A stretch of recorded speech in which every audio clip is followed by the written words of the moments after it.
Anniston city planners heard from the public last night about the future of Noble Street. Another day of showers and thunderstorms across East Alabama. How long will this pattern stay in place? We'll have the answers coming up. Jack State women's basketball picked up one of the top transfers out of junior college. We'll tell you about it coming up in sports. EAN Local News starts now.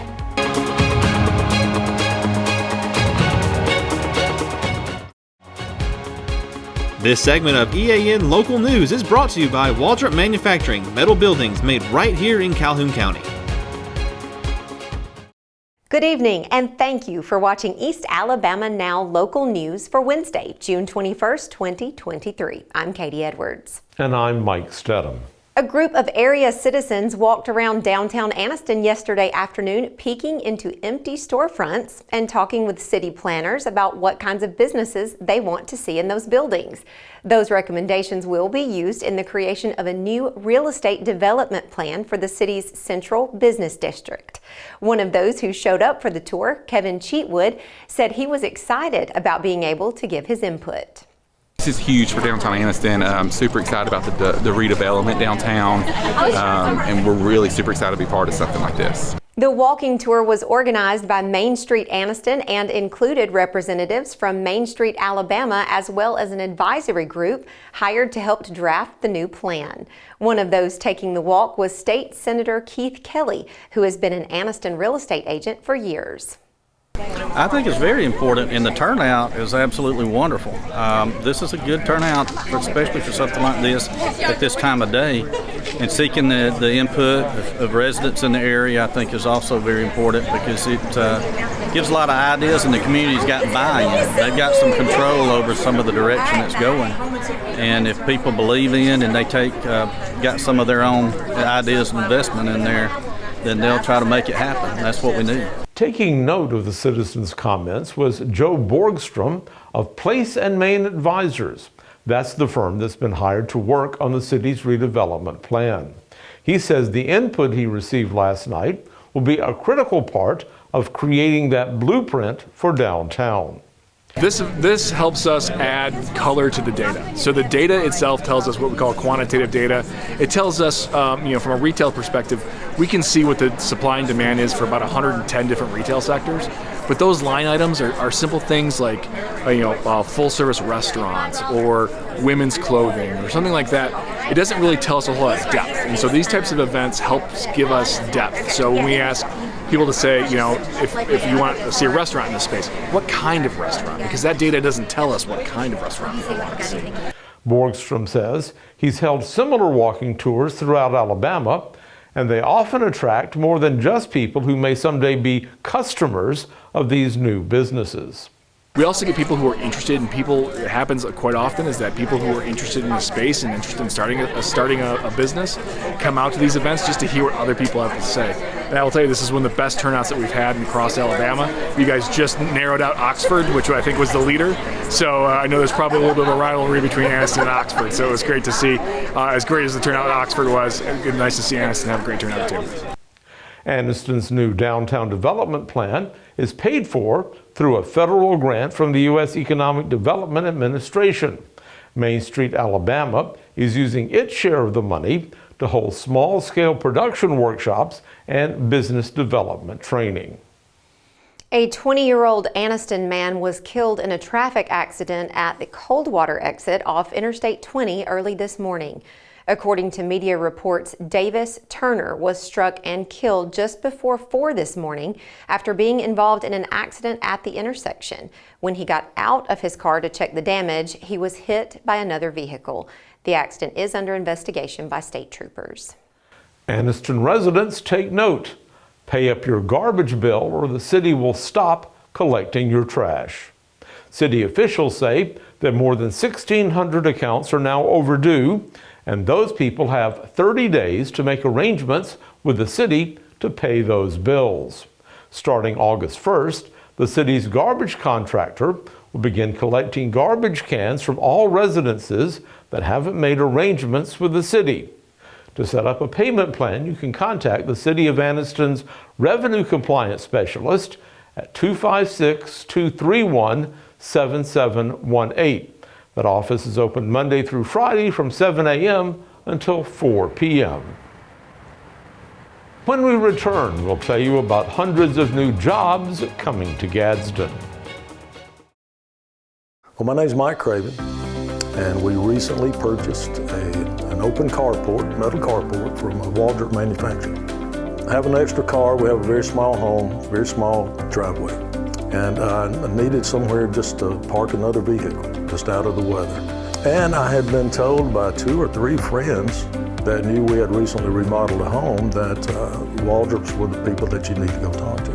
I was in that area one day and I thought, hey, I'll just stop in, and I did without calling, and greeted warmly, well taken care of. It was just, really the whole process was just good from day one.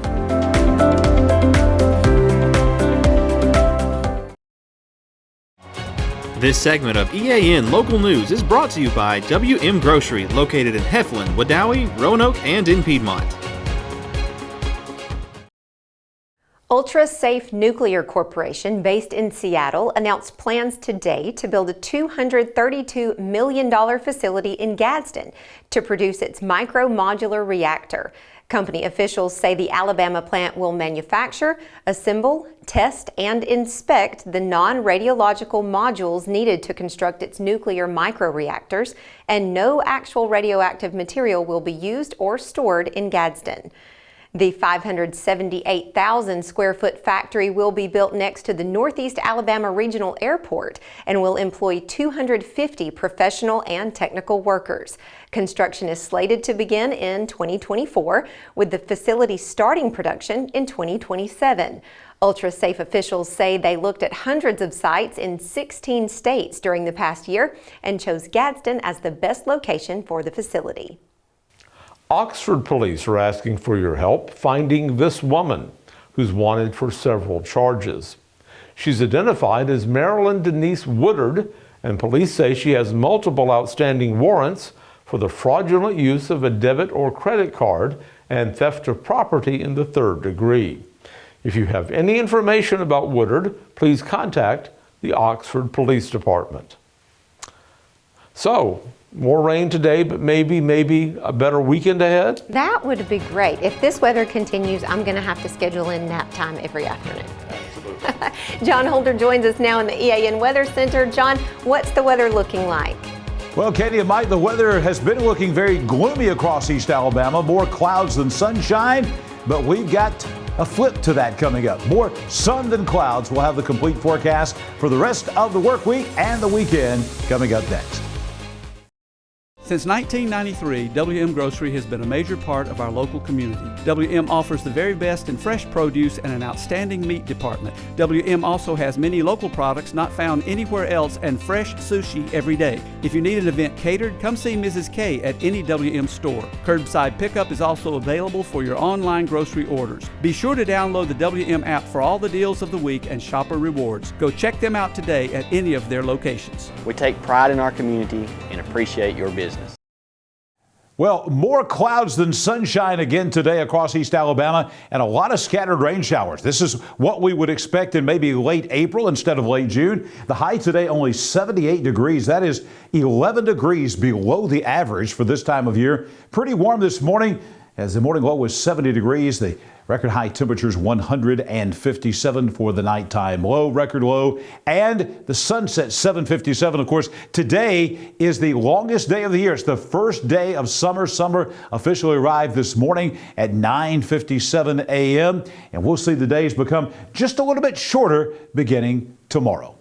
Weather on your street going to take you out to Summerall Gate Road appropriately on the first day of summertime out at McClellan. A few passing showers tonight. The pattern between now and say 10 or 11 o'clock tonight is not going to change very much, to be quite honest with you, from what it has been today. At any time there could be a passing shower, maybe a rumble of thunder. 64 for the low overnight. Now your Thursday, another day, maybe one more day of rain. Norwood Avenue up in North Anniston, another day of showers and thunderstorms, probably about 10 o'clock in the morning and then rolling through the late afternoon and early evening hours. And another day where temperatures are going to be about 11 degrees below the average, only 78 for the high tomorrow. The start of the weekend coming up on Friday and heading into the weekend, it is going to be drier and warmer. Out on Hollingsworth Road in Nances Creek in eastern Calhoun County, get ready for more sunshine, warmer temperatures, those temperatures back where they should be for late June in Alabama, with some mid to upper 80s in the forecast. That will begin on Friday and last all the way into next week. Next week will be reflected in our 7-day forecast. Those high rain chances again tomorrow, but this will be the last somewhat rainy day that we're going to have for quite some time. A 60% chance of showers, maybe rumble of thunder, and highs in the upper 70s. But then look at this. We're going to see plenty of sunshine. The rain chances drop considerably. A 30% chance of a pop-up shower Friday afternoon. Highs back in the mid-80s. And then look at this. By Saturday, we're going to now, it looks like, promise you a dry day. And it will be on the hot side compared to what we've had. No chance of rain, 89 for the high. 90 on Sunday after church. And then we're going to stay in the upper 80s and low 90s with about a 30% chance of a shower on average in the heating of the day in the late afternoon and early evening hours.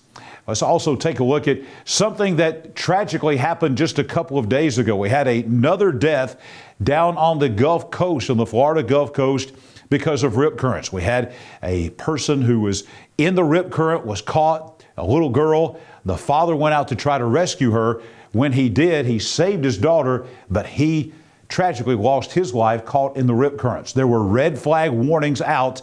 Those flags were ignored, unfortunately. When those red flags are out in Panama City, Gulf Shores, Destin, Orange Beach, all those places on the Alabama and Florida Gulf Coast, best thing to do is stay out of the water. A rip current is a current that flows from the beach out into the Gulf. And so that is a very strong current. The best thing to do is don't fight against the current trying to come back in. That's where the deaths happen. You see the swimmer right there swimming out. You want to go parallel to the beach to escape the rip currents. We are in the time of year in the next 3 to 4 weeks where we have tons of people from here in East Alabama that will be going down to the Alabama and Florida beaches.